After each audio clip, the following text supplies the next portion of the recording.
Hello, everyone, and welcome to episode 29 of Discourse in Magic. This episode, we get to sit down with someone who we recently became very good friends with because he came up to Sorcerer Safari last summer, and that is Wes Barker. Wes, I'm sure you've heard of him.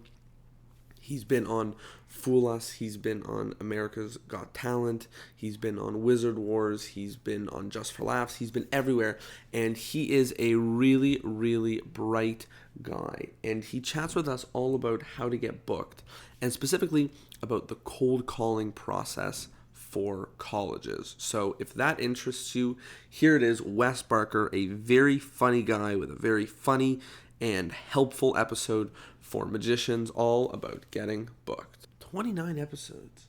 Wow, that's a lot.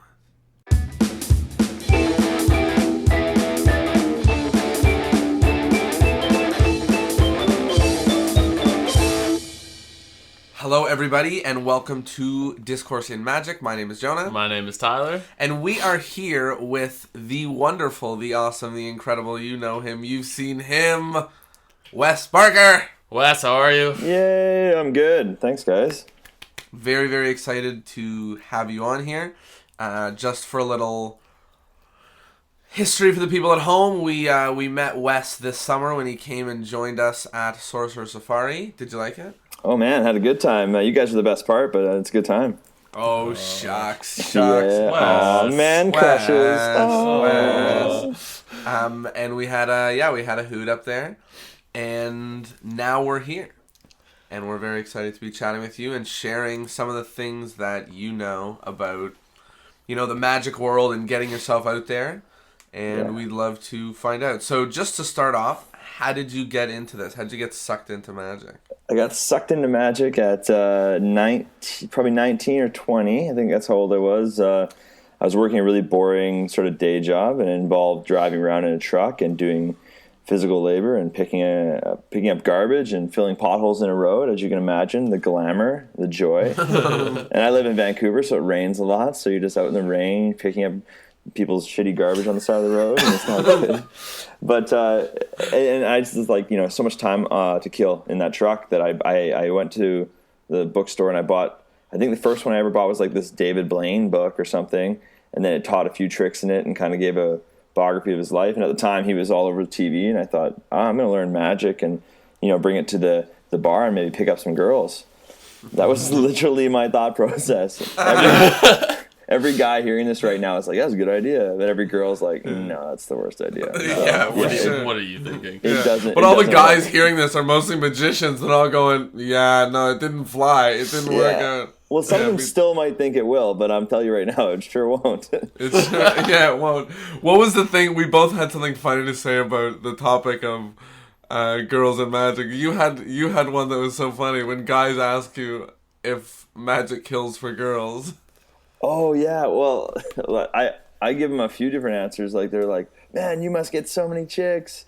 And then it's like, well, the three things that happen. First thing is a lot of times girls come up to you, or you go up to a girl and do a magic trick, and then they're just like, look at you and like, hey, Harry Potter, magic isn't real. And then they just walk away and they tell you to grow up. And you're like, okay. The second thing that happens is they'll be freaked out because some people like believe in magic, like really. So they don't want to, you creep them out when you do it. And then other people, this is the one that doesn't happen very often, but it does happen. They're like, wow, that's so cool. You're so cool. Let's totally hook up. And then you're like, whoa, I don't want to date a chick that likes magic that much. Yeah. You got to keep that in mind, right? What's your target? You're like, hey, you like magic too much. Yeah, a little too much. Yeah. No, the one that you said, that was the one I remember. The one that you said at camp was when you said, when you're there at the end of the night and there's like four guys surrounding you. And yeah. If I go up to two girls 30 seconds into the magic trick, they leave and I'm surrounded by 15 dudes being like, you must get so many chicks. And I'm just like, no, I just meet a lot of you guys. Exactly. Like, no, the chicks left. Yeah. It's like, for me, it's like, they're really interested until I tell them this is what I do professionally. Yeah. And that's exactly it. Right. Oh, really? Damn it. I thought it was a cool thing you did at the bar, not something you do with your life. You know who has the opposite experience of that? Chris Ramsey. Like, if you ever go out with him, he just, like, the girls love him for it. So Maybe he's 6'4" and has a nice beard. I don't know, but I'm just saying. Yeah, tattoos. There might be something else going on there, but he never has a problem with doing magic. So maybe it's Leclerc does it too. Leclerc does it too. Oh yeah, that's true. I forgot. But Leclerc's hiding his insecurities, I think. So that's maybe... Shout out to Leclerc. Shout out to Leclerc. Oh, for those who don't know, I love Leclerc. He's going to be a groomsman at my wedding. So, just for context, anyone thinks I'm being hard on him. So what we wanted to chat with you about is sort of getting on big stages. You know, especially in the first couple steps of your career, because it seems like, you know, a lot of people are like, well, I've been doing this for 30 years. You know, I've been performing on these stages. And it's very hard to relate to the advice from those people for a couple of reasons. One is because they made it to those stages like years earlier. So their procedures are very different, number one. And number two, it's not fresh. You know, like what they think they did is probably closer to a story that they, you know, like I think of like what I tell about what I've done, and and when I really think about it, I'm like, it's probably like a story that's half concocted with the truth and half concocted with, because it was so many years ago. Do you know what I'm saying? Yeah, absolutely. So I feel like you're right in the dirt of it, of getting on big stages. So let's start easy. How do you start? How do you get on more big stages faster, quicker? Well, I would say the biggest problem with people trying to get, I don't know whether it's on the TV show you want to be on or just like the actual festival or the show you're trying to, whatever it is, people are not specific enough in their brand, and like it's so easy to think about in terms of like other business models, but for some reason when it comes to like entertainment and magic specifically, people are not specific enough in what they want to do. So we have a lot of people competing in this sort of the same realm of magic. I don't know if it's all have similar inspiration or whatever, but if you could really like narrow it down to be like for me, I'm like, okay, I'm gonna go with Wes Barker, stunt magician. And no one really knows what that is. So immediately they're like, okay, I'm going to take a closer look at this. It sounds cool. Let me look into it. But anyone who's ever watched me perform, there are people that love it and people that go, that's not for me. Like I have magicians that just really don't like what I do. And you need that. If you don't have that, you're not being specific enough. And if you're talking about TV especially, these guys, they only want that specific thing that they can sell. They don't. Like it's hard to explain. Like if you're a magician that everyone's going to love, then you're probably going to really struggle to get on TV because you're not. You're not hitting that point, that specific niche. Everyone needs to have that. It's better to be loved by like 1% of people think you're a 10 out of 10 than have 100% of people think you're a 7 out of 10. Okay, you're going to make a lot of money and have a nice career at 7 out of 10 and appealing to everybody. But if you want to make a big splash and make it to the actual like TV spots, or even when it comes to even viral videos or whatever, you got to make a bigger dent with a smaller amount of people.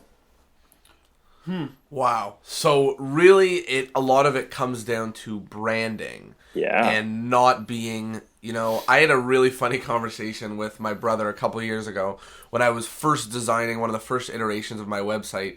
And I was talking about what the tagline would be. And he said, and power to him, like I don't hold anything in, but he goes, how about your all-purpose magician? All right. And I was like, oh no. First of all, I'm not like a baking product, but don't I want to be the opposite of an all-purpose magician, like in every way? Like, don't I want to tell them that I am like using the analogy of baking products? It's like when you're making something that uses all-purpose flour, it's usually not that good of a pastry. Like, you need a very specific flour for your fancy pastry. Well, that's interesting what you said about your tagline and stuff. It's interesting. I mean, this is sort of on that line, but if you could sum up what you do in like 8 or 10, like one sentence. Like if you could actually do that, one sentence, and people would get the exact idea what your show is, you will have unbelievable success It's so difficult to do. Wow. I struggle with it too, but I swear if you just spend all your time focusing in and honing it enough that you could describe it in one sentence, people go, yes. I mean, you're off to the races. I that's my only goal all the time, is keep redefining my show and my act so that I could just tell someone in 8 words and they go, wow, that's perfect. I'll do it. Wow. Because that's it. Because you don't want to be pitching your act for like the length of the act. Yeah, that's pretty much it. It's like, well, I kind of do this thing with the fish, and then I do this other thing with the thing, and people are like, "What is he talking about?" Just tell me, and I know. And then but it's obviously really hard to do, for sure. My tagline for a long time was inappropriate for all ages, and which is good. Yeah, I like that. And I mean, I lost me a lot of corporate work because some people get the joke, some people don't. Some people go, I don't know, it says inappropriate. We're just going to steer clear of it. Right. And for a while, like, I mean, I was struggling, right? And you didn't realize that was what was doing it. No, I knew, and I believed in it long enough that I'm like, I'm gonna just keep going for it. And then, but did you at least get to ride the wave of it into other types of gigs that wanted someone that, like, probably the bar scene or the? Yeah, that's just it. The ones that wanted it more. Like the colleges were like, yep, and the companies that did book it, they were booking me to do whatever I wanted to do, right? They got it. They understood. And they're like, yeah, go for it. Because, I mean, sometimes you get gigs and you're like, okay, I have to tailor this show to the gig. And that's fine. And we all got to do that, especially because you got to pay your bills. But, like, the more shows you can do where you're doing that thing you think is great and not so much what you think they want, that's the dream. Right. Yeah. That's when you really feel like an artist, Yeah. Where you got your own creative freedom. It's interesting. We're talking about niching down and branding yourself, and like when we went out for drinks with Ben and Brundage last night. Oh, nice. And he was saying like how he feels a little bit boxed in now because like he's accepted it, but like people say we want you, we'll pay you all this money, but you have to do the Rubik's Cube stuff. This is it. And now Steve and I have talked about this several times, and this is very important. Steve has done the thing that we're talking about where they go, who are you? He goes, well, I'm Stephen Brundage. They go, oh, yeah, what are you? He's like, oh, I'm the Rubik's Cube magician. Boom. How few words is that? Everyone knows what he's talking about. They know what to expect. Piff the Magic Dragon. Oh, I wear a magic costume. Right? No, you don't even need to say I wear the magic costume. Yeah, it's in the name. It's the name, right? I am like Piff it's the name. Magic Dragon. I know. See how short that is? And yeah, they feel a little boxed in. Like Piff can't walk out on stage not in the dragon costume. Steve can't go do a show without doing the Rubik's Cube, right? But like that is they can stand on the stuff that they built based on this, and in the future they can branch out once they have the audience, which they both already have gained this following. So yeah, they got to play the game a little bit as they go, but then they'll be able to branch out eventually. But if you want to get that initial huge success off the top, like, I mean, just have that thing that you can sum up so quickly. I mean, I always cite those guys as perfect examples of what to do. That's very smart. And obviously, in terms of branching out, once you have one niche that's willing to book you repeatedly and you've got footage and testimonials and everything, like breaking into another one or switching or, really redefining what you do is not as difficult than the first go around. Obviously your first go around is going to be the hardest one, where you're trying to like tell people that you're a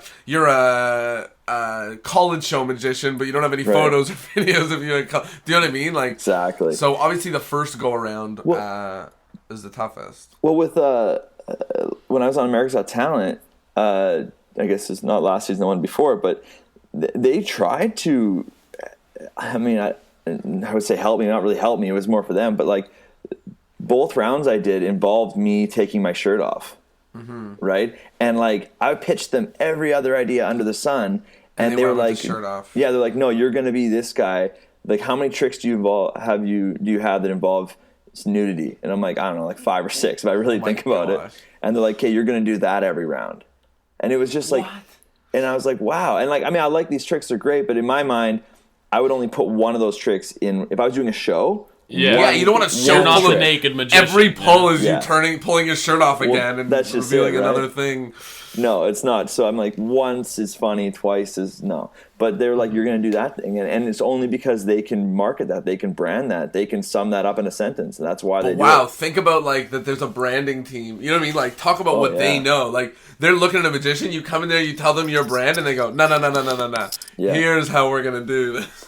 Yeah, I mean, like, the first time I ever pitched a show to Comedy Network a few years ago, they flew me out to Toronto and had this meeting with them about, like, you know, do you want to do your own TV show? And it's like, yeah, of course I do. And they're like, what is it? And I was like, it's Chris Angel meets Jackass, right? And like, and I didn't even know at that point that you're supposed to pitch like that. And my buddy Dave's a TV writer, and he was the one who wrote me that line. He's like, just say this when you walk in the meeting.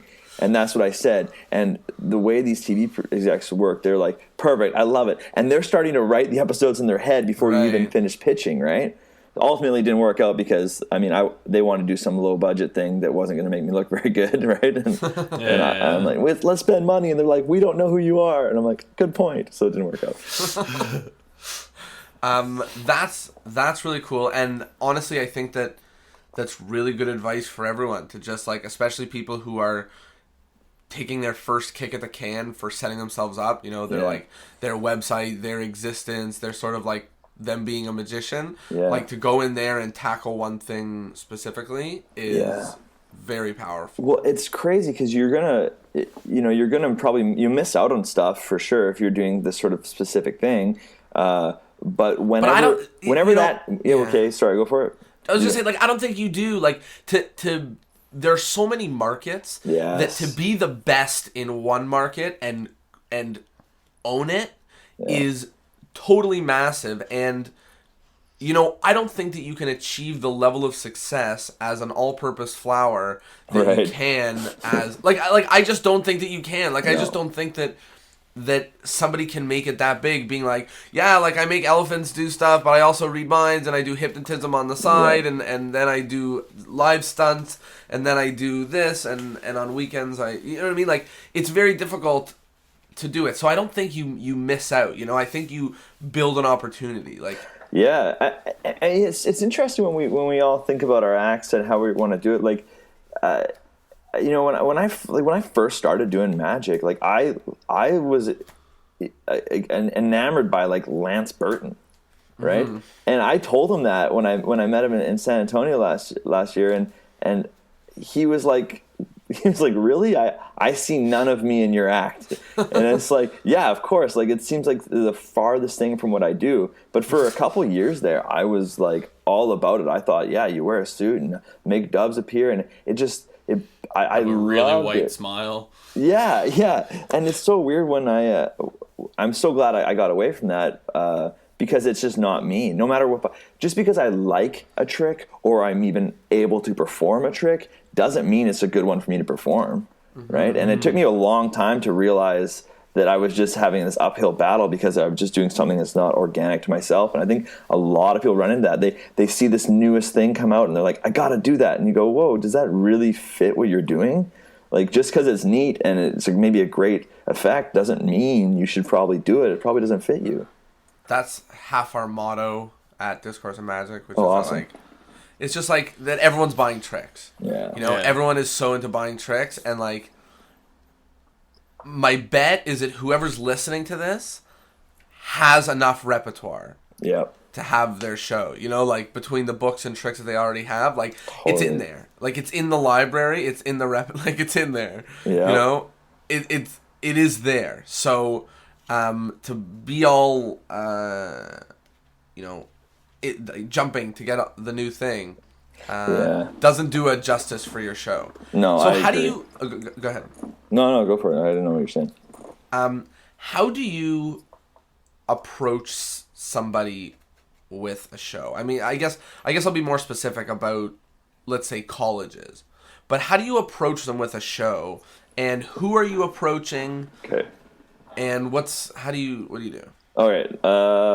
Let's see here. So next, it's October right now. December will be 5 years that I've been doing this full time.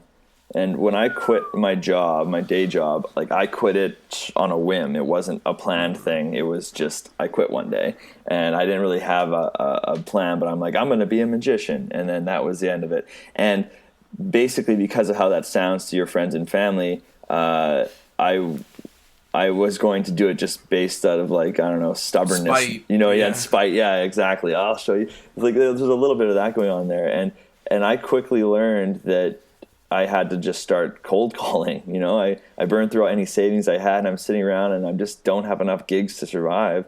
So I started cold calling, and anyone who doesn't have enough gigs, I cannot recommend it enough. Like, man, just sit down, and just start making those phone calls. And with who are you calling? Well, pick whoever you want. Like for me, I'm like, okay, I'm gonna just call high schools, colleges, just all these schools. I know they do events. I remember being in school and they would put on stuff. So obviously someone does it. And I'll save you a whole bunch of trouble. And I'll tell you right now, for colleges, for example, you want to call the student union or student association or student government, whatever they call that entity at their school. You're calling them, and the person you're looking for is normally it's like there might be like a person that's like VP events, or there's one that's called VP social, or one called VP life, or called VP internal. Those are like the 4 titles they kind of go under. There's some insider info. Yeah, right there. And you literally go online, Google their school, Google their association, and then go. It's going to take you. It might even take you 10 minutes to find, because you got to sift through a lot of stuff. But once you find that, you can just call that person, and that person, like their phone number is on there, and you call them at like 9 a.m, and they are like, depending how old you are, but they're not like some intimidating 60-year-old man. Yeah, who's like the phone rarely rings for them to deal with fun things, like you being like, I'm a magician. Yeah, and they're getting paid from the student union or whatever to do this job, so they're happy to be able to take that call, because then they can turn around and show that they did something that day, right? So like you just call these people and you just say, hey man, like I'm a magician or whatever, and I know you guys put on events and stuff, and I'm just trying to figure out how far ahead you're planning, because I'm trying to book up my schedule, and I would love to do a show for you guys, or whatever pitch, and they are going to be so happy to hear from you. They might say, oh, we booked through an agency, we do this, whatever, and you'd be like, yeah, okay, and they have different levels of shows. Like they have like their big Frosh O-Week shows that are crazy and they spend lots of money.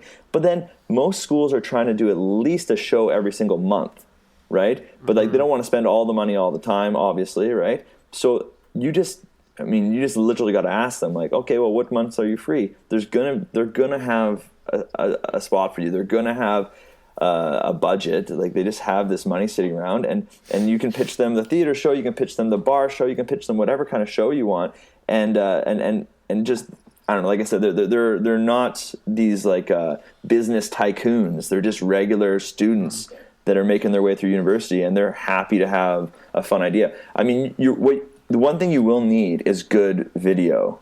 They love their video footage, and sure. I remember like I probably have 4 or 5, I think, fully professionally edited, separate hour-long theater shows just sitting in my computer at any given time. And that's because every time I have any kind of big show going on, I will spend all the money to get it filmed professionally.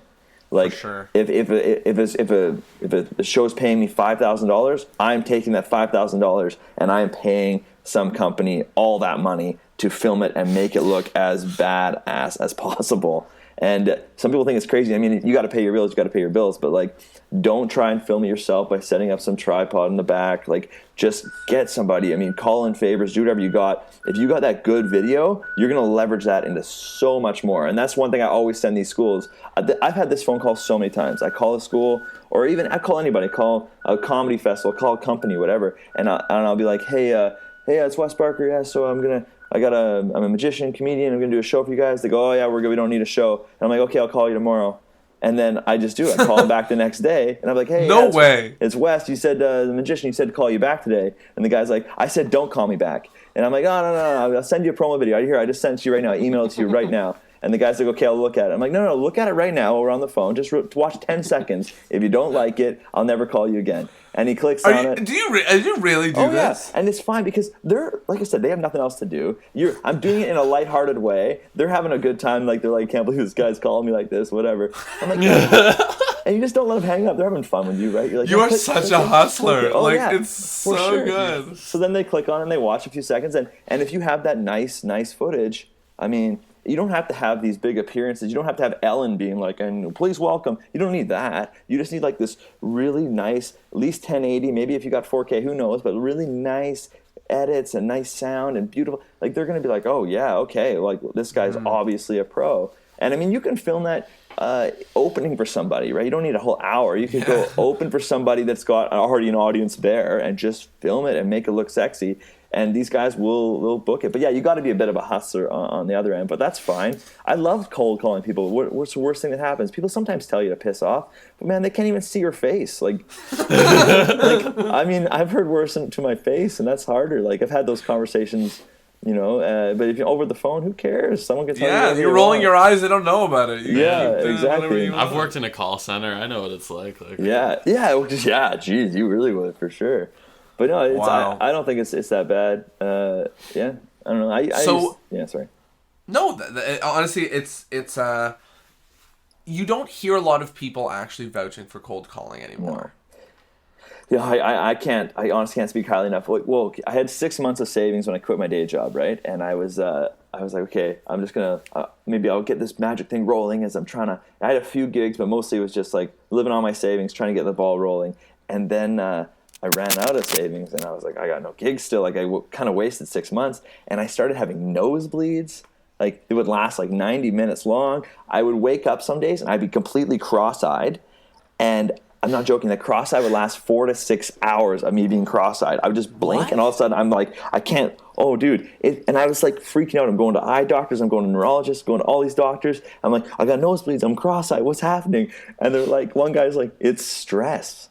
And I was like, what? And he's like, yeah, man, your body reacts to stress in a really crappy way, and this is what it is. And I didn't know what to do. And finally, I'm like, you know what it is? I'm stressed about this career that I said I'm going to do, and I don't know if I'm going to do it. Where's the money? Where's the gigs? Nothing's happening. I'm waiting for, I haven't got lucky. I got to get lucky. Forget that. I sat down one morning, 7 a.m., and said, I'm just going to start calling people. And I made that my thing. 7 a.m. to 10 a.m. every day I would call people, and boom, I haven't had a nosebleed or been cross-eyed since. Like, the stress melted away because there's one thing that I could do. I could physically do this thing where I was calling people, and like sometimes that's all you need. And guess what? I mean, 3 hours of calling, I probably call, because I'm like, that's researching and calling, like Google call. I'll probably call 20 people in that 3 hours, right? Mm-hmm. And I do that every day. Call 100 people a week.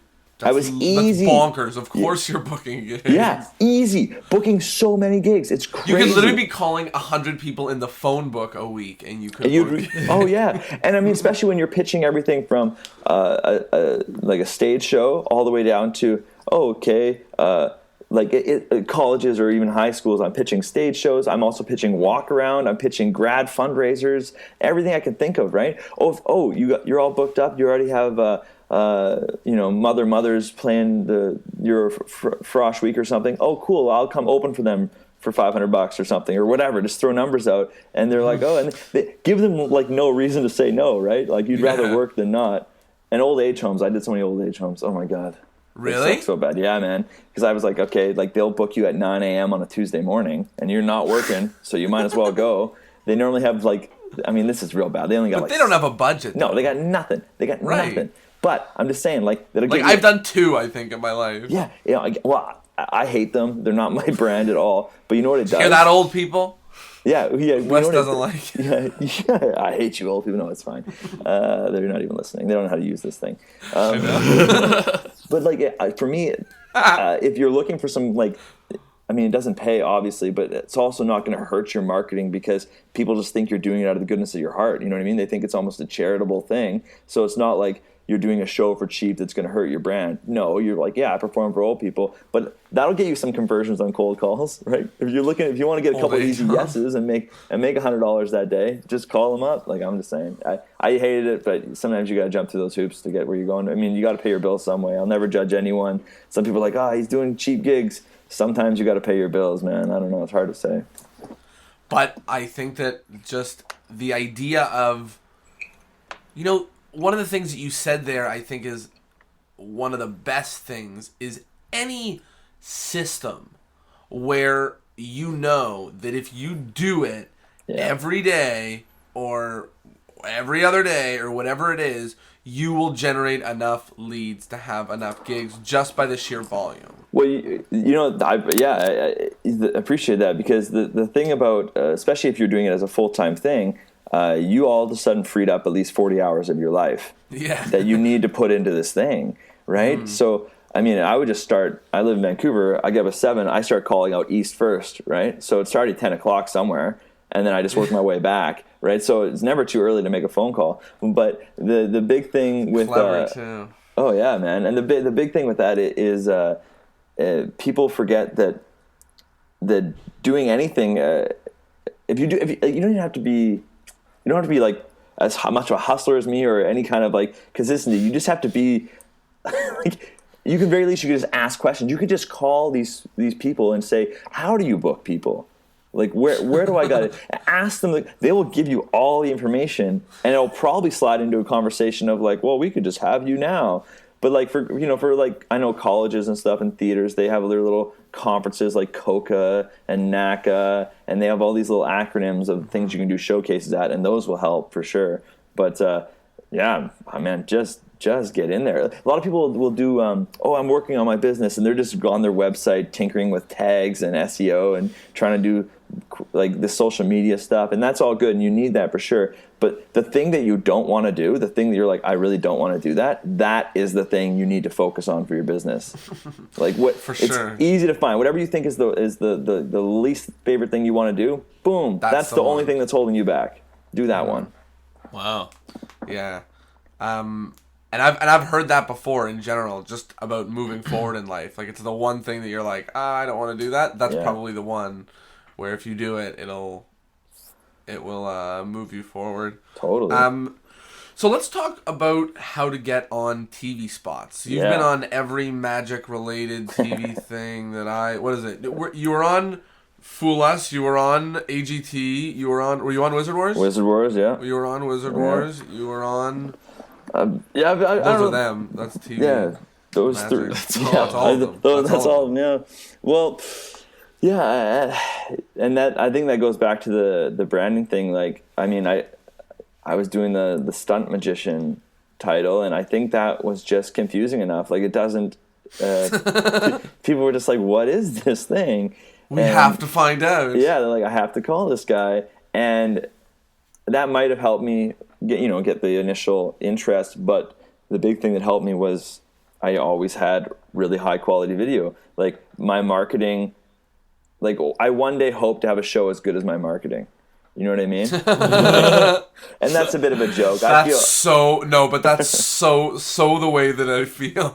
Right. As I always hope that I'm chasing both. Like, as soon as my show is as good as my marketing, my marketing has to be better. And then as soon as my marketing is that much better, I'm like, shit, my show needs to get better. That's I think that's a great thing to be chasing. Like, you don't ever want to get something way too early and you have nothing to show when you get there.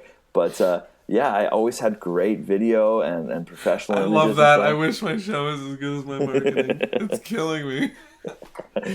Oh man, no, that it's worked for me. And you know what's weird? I remember years ago, probably I'm maybe a couple years into learning magic. I was probably 21 or 22, and I remember thinking like, man, I want to get on Ellen. I need to get on Ellen, and all that. And we all had that thought at some point in our life. Mm-hmm. And now this is fast forward. This is like 8 years later, and I think maybe now I'm just ready for Ellen. You know what I mean? Like, it was a blessing not to get it. Like, that's like thank God. Yeah, I would have. It would have been horrifying, right? And so, like, sometimes as much as you think, I should be on whatever it is, maybe you're like, I should be on Fool Us. It's like, maybe it's good that you're not right now. And when you do get it, you're gonna, you're not gonna get worse.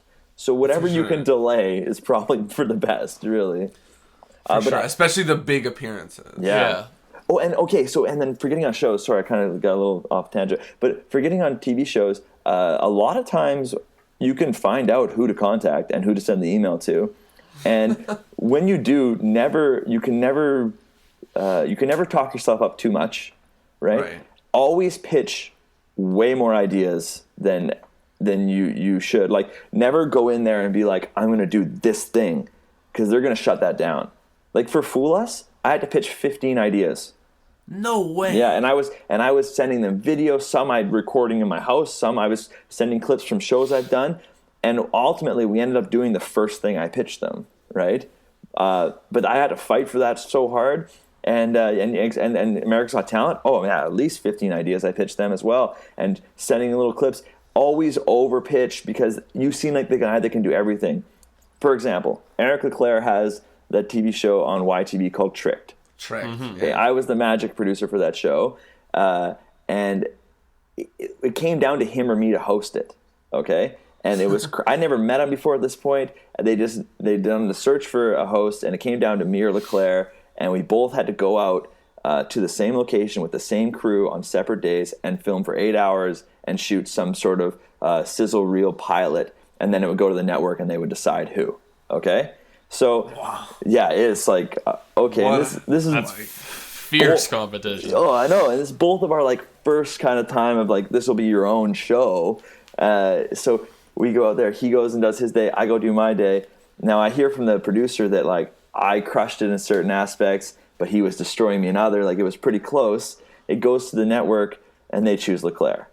And you know why they choose Leclerc? Because on YouTube, well, probably for a lot of reasons, but the main reason was Eric has 400 and something videos on YouTube. And at the time, I think I had 20. And they're like, oh, Eric clearly knows every single trick in the world. Because the people booking him for TV are not magicians. They don't know.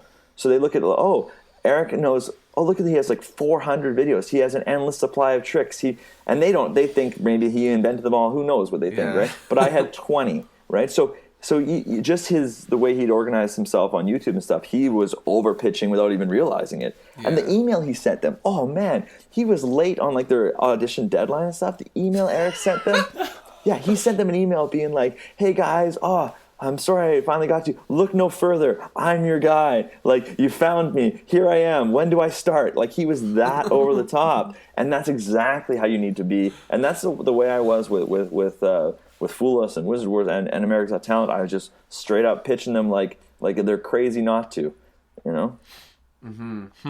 Wow, I love that he was late, because it's just because I know Eric, right? Like, that's so him to be like, I know I'm really late, but like I'm perfect, trust me, and then he still fucking gets it. Yeah, slides in there, and then I got to deal with the phone call after being like, hey, so we're going with Eric, and I'm like, oh, okay, and they're like, but do you want to maybe come and make the magic tricks for him? Sure. And it's like, oh.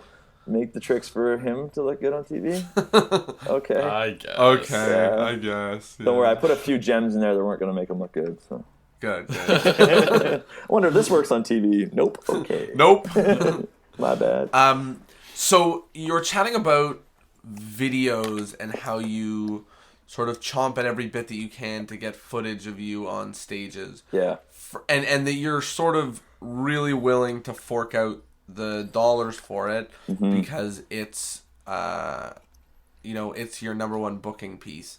Is there anything else that you forked over the dollars for, or did you do yourself? So for example, like websites and stuff like that, did you pay a big name? Did you do it yourself, or some weird combination? I'm on the 7th sort of version of my website.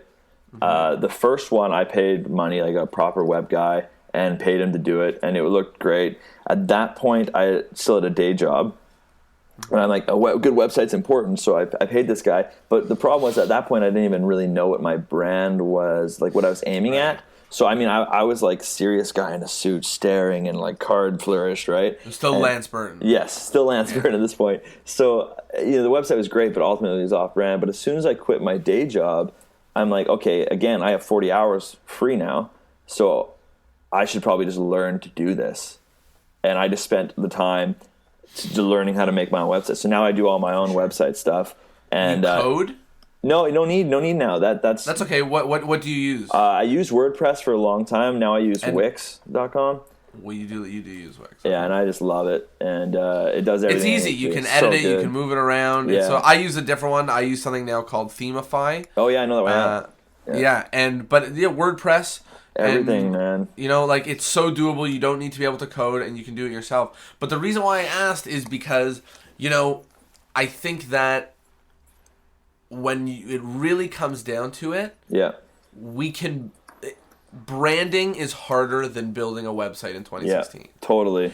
Branding is harder than building a website in 2016, and the more I think about it, the more I realize that, like, if you've got, like, $500 or $1,000 to spend, and you're trying to look for your, like, you know what I mean? Like, for branding, for this, for that. Yeah. You know, you want to put so much of it in branding at the beginning to really understand, and then the rest in video. And then website, you can literally get the whole thing done for like $100, maybe $100 a year. You got to pay for hosting. Like, it doesn't matter. Like, the amount that it costs to have your domain with a thing is nothing. Your mom will loan it to you. Like, I mean, it's nothing, right? No, like it's nothing. Like, it's not even.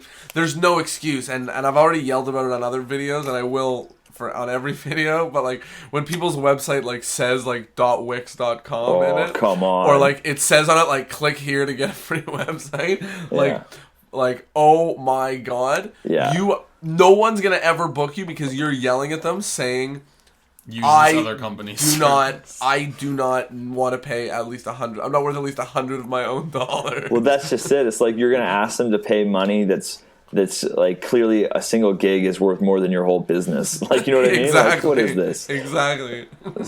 So I always like laugh my heart out when I see those, and it's like, it's really interesting that branding sort of ranks well above. Well, it does, and I always tell people, like, they're like, well, how am I gonna get? Because I mean, branding and video is always what I'm talking about, but like, they're like, how am I going to get this good video? I don't have these shows, whatever. I'm like, just put on your own show. Because you know what else costs less? Right. So talk to us a little bit about that, because I know you did that. I do it all the time. I do it almost every year.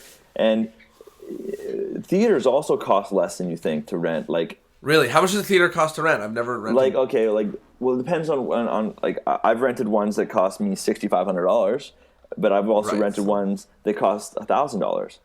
So like, you can find where you live some theater that, you know, maybe it wouldn't be the best theater in the whole wide world, but it's going to be, you know, cheap.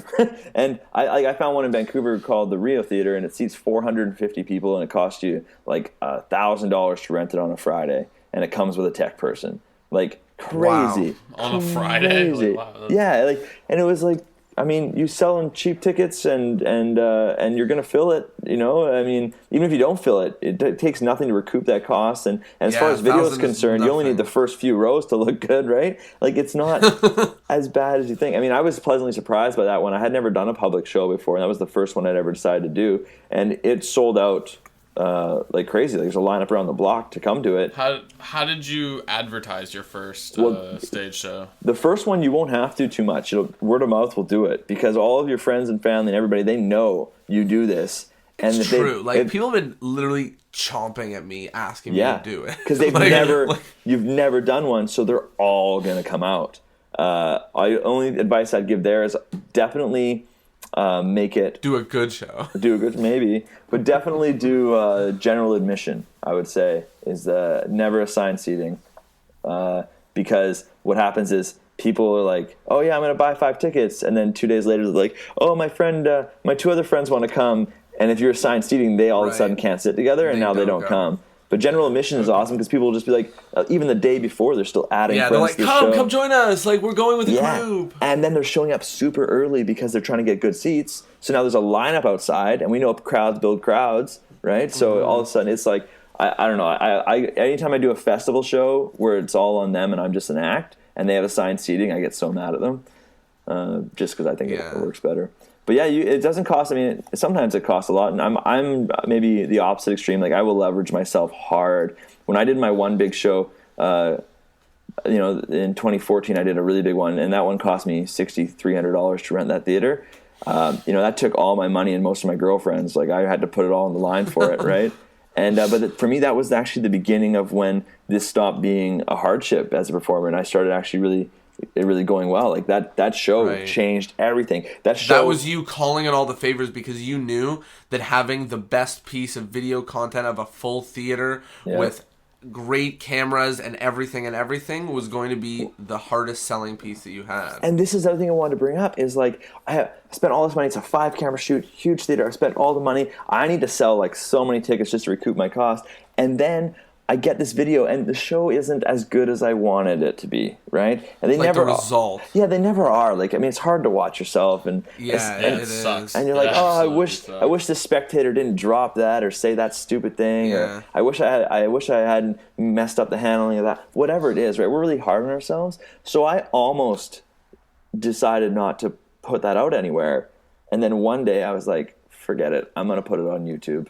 I don't really like it. You know, I mean, I like it, but I'm just maybe I'm being hard on myself. I'm like, I'll just put it up and see what happens, and that's where all of my views came from at the beginning. Like the one video. You put the whole show up? No, I cut it into like little 5-minute chunks, individual tricks, and I put it up, and like they got. I don't even know what it's at now. 20 million, 3 million, 2 million, 1 million as far as the video, and literally on videos that I almost didn't post because people are really hard on themselves, and I go, oh man. Magicians might not like it or whatever. And I don't know. Finally, I had to step back and said, who cares? I'll try it. If it doesn't go well, I'll take it down. Right? Like, it doesn't matter. But sometimes we're like, you're your own worst enemy for sure. And a lot of people I know don't want to post video about what they're doing. And I think sometimes it's a fear of it's maybe not good enough. Other times it's a fear that someone might see it and then rip off their idea or whatever. Mm-hmm. And I just don't live in that world, man. It's not worth it. Either it's not going to get any views and nothing matters, like who cares, no one saw it, or it gets a shit ton of views and then none of the little stuff matters again. Yeah, and who cares because now everyone knows it's yours because it got a ton of views. So I mean, that means it's well liked, and that means that people can't steal it from you. You know how many times I meet magicians? Then I'll do like these college tours, and I'll meet a magician. He'll be like, "Hey man, oh, you know that one trick you did? I saw it on YouTube. I love it." He's like, "Yeah, put it right in my show." I know. And you're like, "Whoa." That's something that you just don't say in any other industry. I had someone say it to me. They went, "Oh my gosh, that's such a great trick! Like I'm gonna put it on my show." And I just saw footage of him doing a trick that I did in his show. And I'm like, blows your mind. Blows your mind. But but again, you can't live in that world. And I don't care. It's great. But it doesn't matter. Like if you are interested in creating content for yourself for your show that's great quality, like.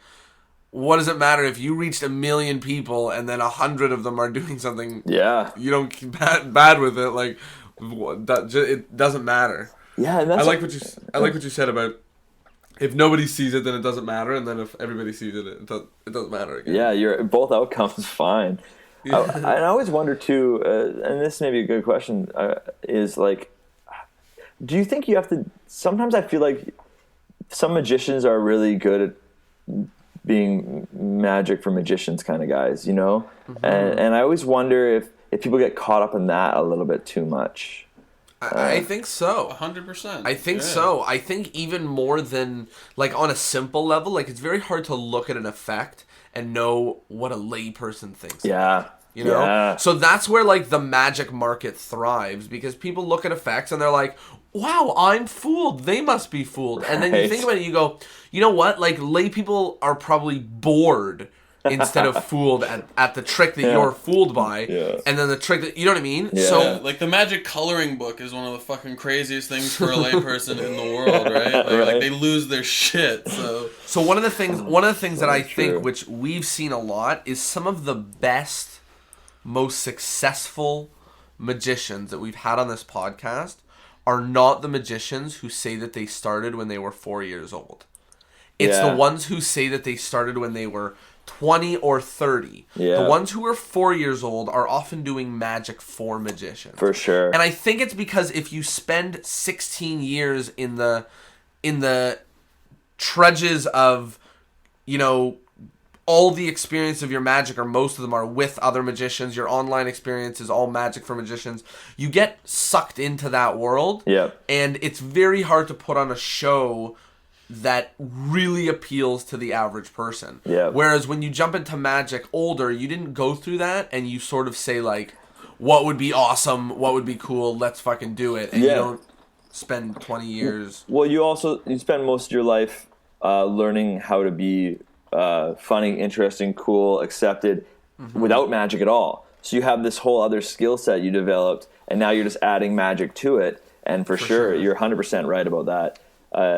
It's very and like you're creating your purpose for doing magic is like for the practical purpose of being on stage and doing good effects. So like that's where your mind goes. Yeah, that's so interesting. That's where I never thought about it like I started doing magic fairly young, not when I was 4, but fairly young, and I didn't quite understand how to be funny and accepted and creative and all that stuff.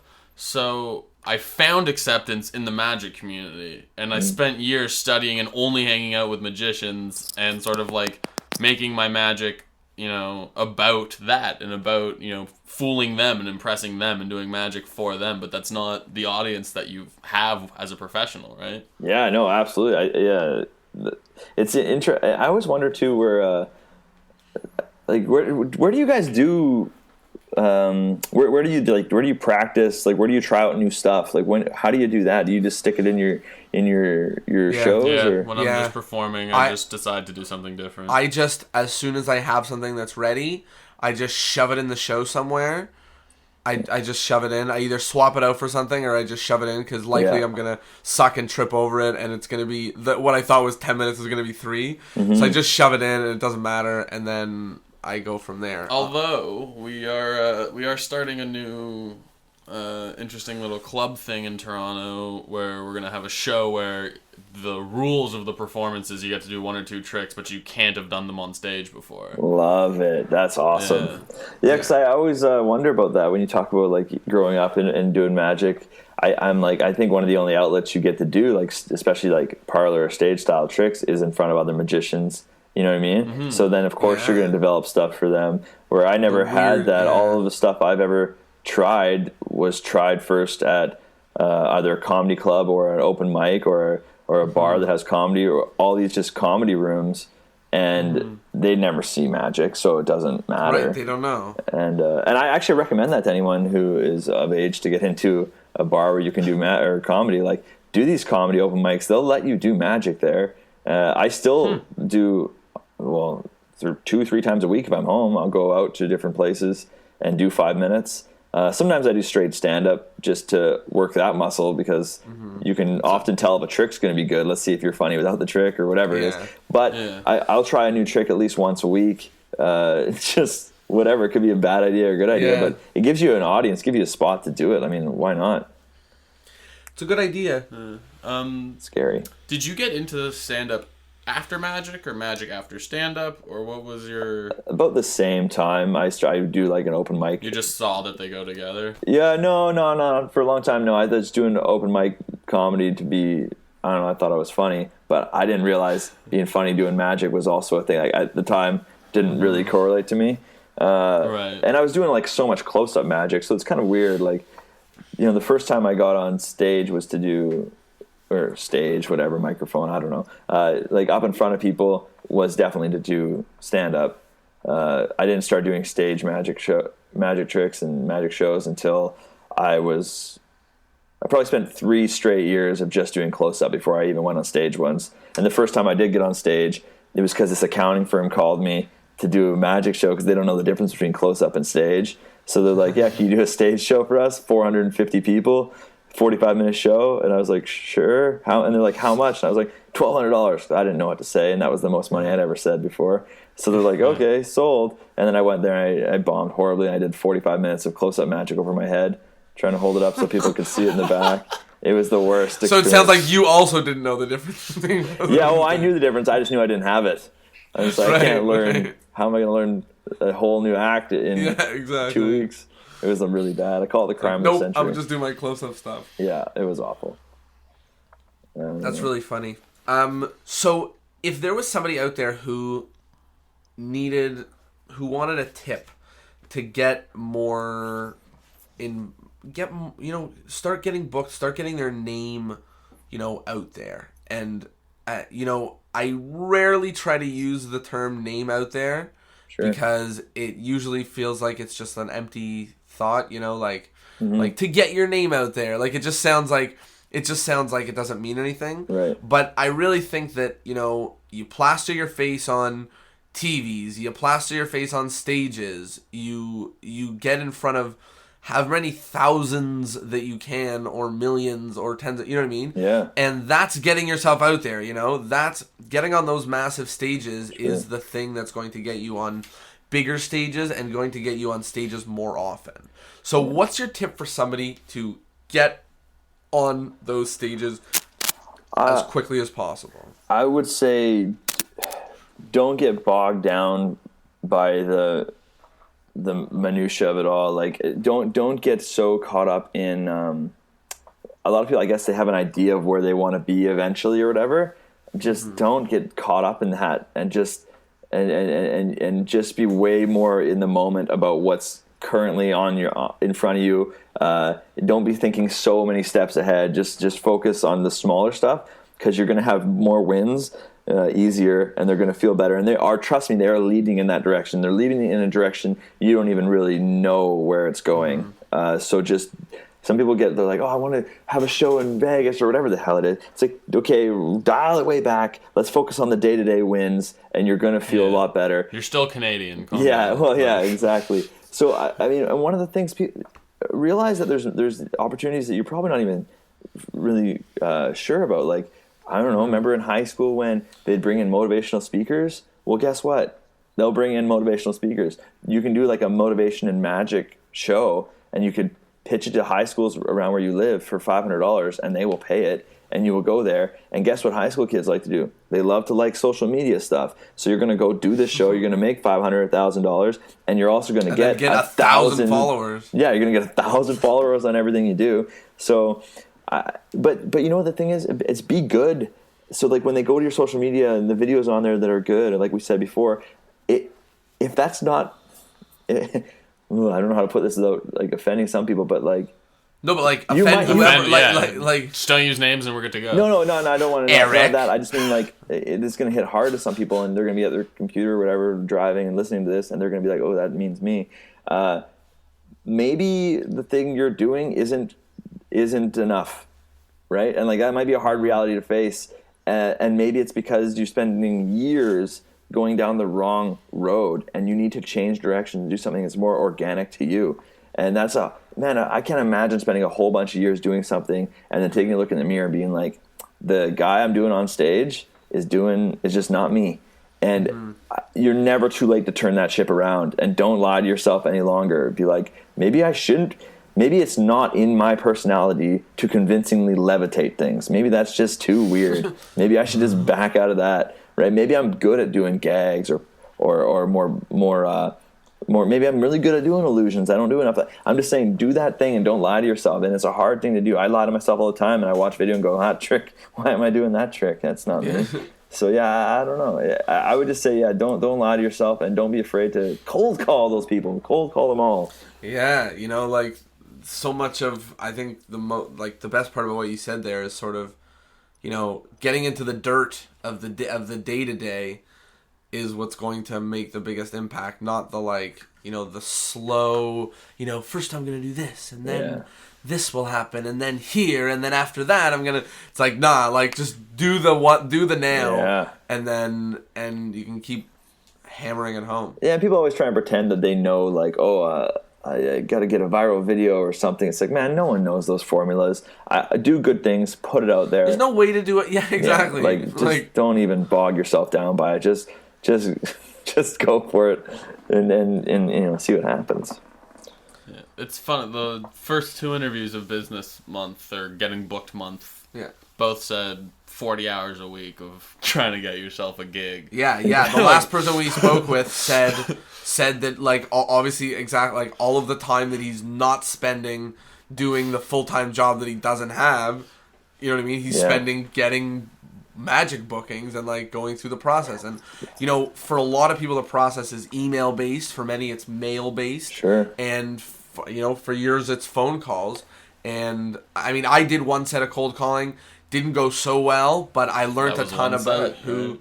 Yeah, like I did one set. Like it was like 150 calls. Yeah. Like, and whatever. And I learned a ton out of who to talk to and who not to talk to. Well, yeah. And now the next round, it's like better. I always send an email with the call. Like I normally email. I send email after, yeah. Yeah, sometimes I email after or before or during. Anything that I can reference an email on the phone is nice, right? Be like, oh, I'll send you this, or I just sent you this, or check your inbox for this, and that's a nice thing to be able to have for sure.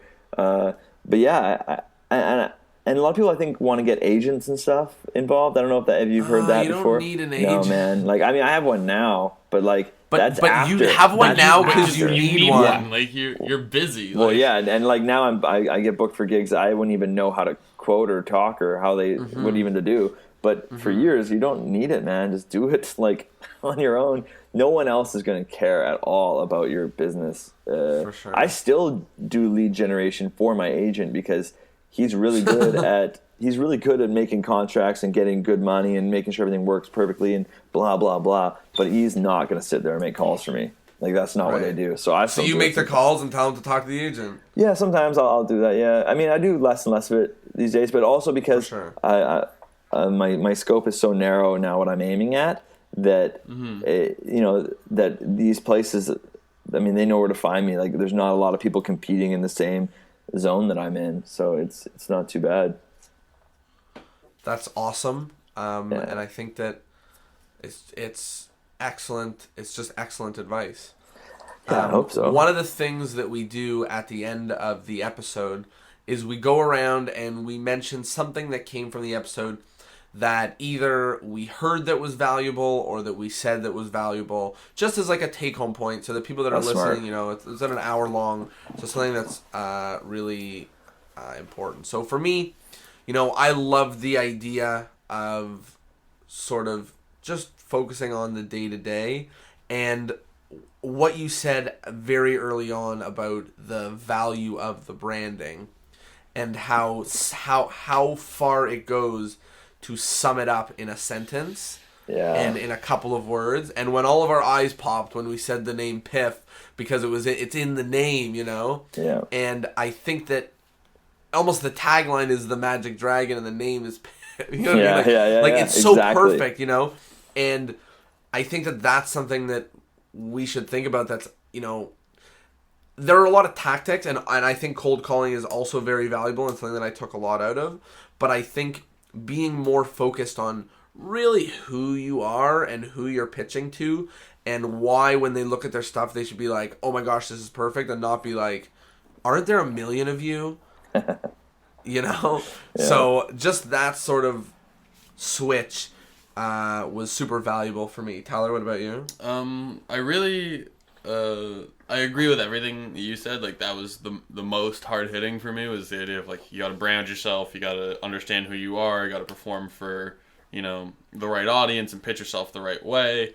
And I just, I fell in love with the idea of, like, you can fucking do it yourself. Like, get a website, call people, bring a video crew, like, just do the steps. It's not like you have to go and, find someone who's in the entertainment business to hook you up with all this shit and sign a contract. You're not a musician, There's right? no barrier of entry. You can produce your own magic, career, which is super, super magical, I guess. Yeah. Career production. Wes, is there anything from the conversation that you thought was important to highlight or valuable? Yeah, you guys just gave an excellent summary of the whole thing. You don't need to listen to it. You just go here and listen to that. That's a good summary. Just cut to the 1 hour mark. But I would reiterate two things that I think are really important. One, really make the effort and sadly but truthfully spend the money or call in the favors to get that good video.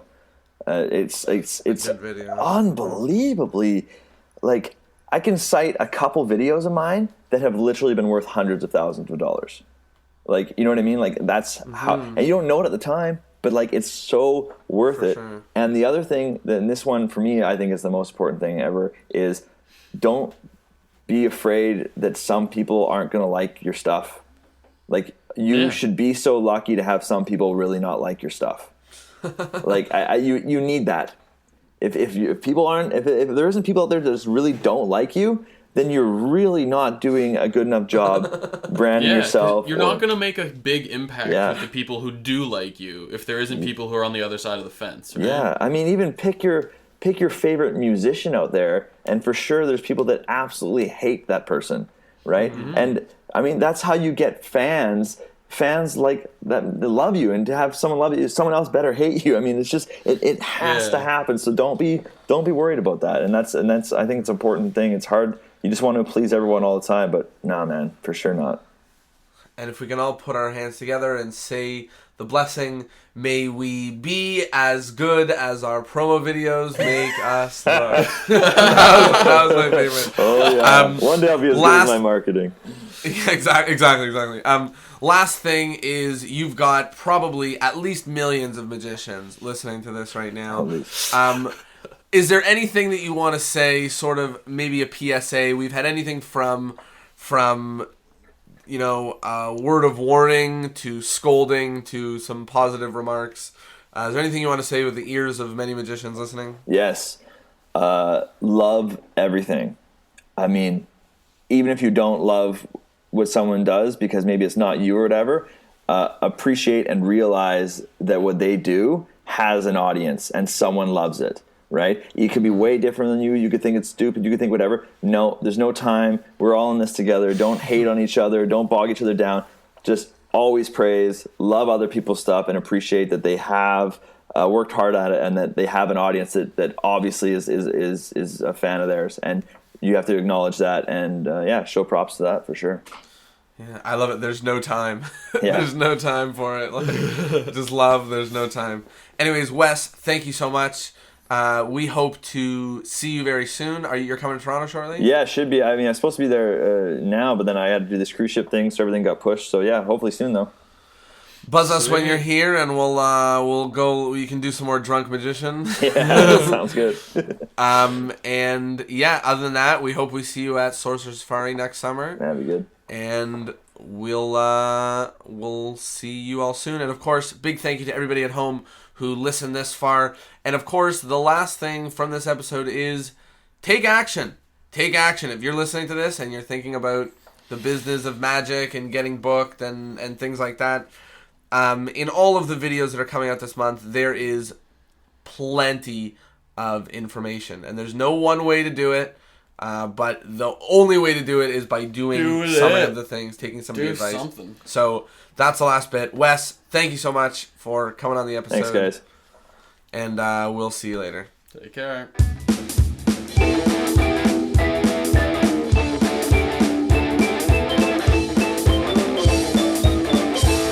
There you go, a ton of actionable information from Wes Barker.